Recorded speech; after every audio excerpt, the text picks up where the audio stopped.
Welcome to our series SMSF Essentials. My name is Alford and I'm the SMSF Specialist here at Walsh Accountants.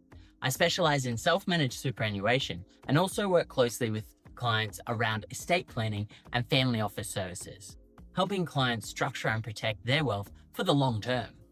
Today, I would like to talk about how much money you really need to make an SMSF worthwhile. One of the most common questions we get asked here at Walsh Accountants. So, how much money do you need to make an SMSF worthwhile? Well, according to ASIC's Money Smart, the general guideline is that an SMSF starts to become cost effective once you've got at least 200,000 in super. The reason for this is that SMFs come with a set of fees that are fixed. So their annual fees are generally fixed, including accounting, audit, supervisory fees, ASIC charges and compliance work.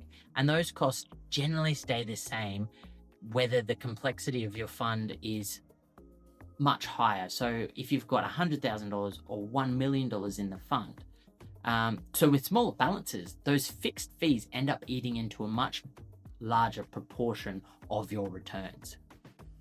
Now, when your balance is around $200,000, you're looking at about 1.3 to 1.5% in annual SMSF costs, which is starting to get close to what you would actually pay in a retail or industry super fund. Once your balance goes up to say 500,000 or more, the percentage drops quite a lot, to around 0.6 or even less. And that's where SMSFs start to really look more efficient. But what if you've got less than 200,000? Can an SMSF still make sense? Well, yes. There are a few situations where it might still be worthwhile even below that threshold. Let's say if you wanted to buy a direct property, especially commercial property, for your own business to lease, then an SMSF might be the only way to do it. If you are pooling money with a partner or family members, that combined balance may make it more viable. Some people also choose to manage parts of the fund themselves, which can bring your costs down a little bit. And for others, it's all about that control, being able to make tailored investment decisions or putting tax or estate planning strategies into place. So it's not always just about costs. Sometimes it's about what you actually want to do with the fund. To put it into perspective, here's how an SMSF costs stack up against an industry fund, particularly as a percentage of your total fund value. Let's say at $100,000, an SMSF might cost you about 2.5% per year, which compared to an industry fund may only be about 0.8%.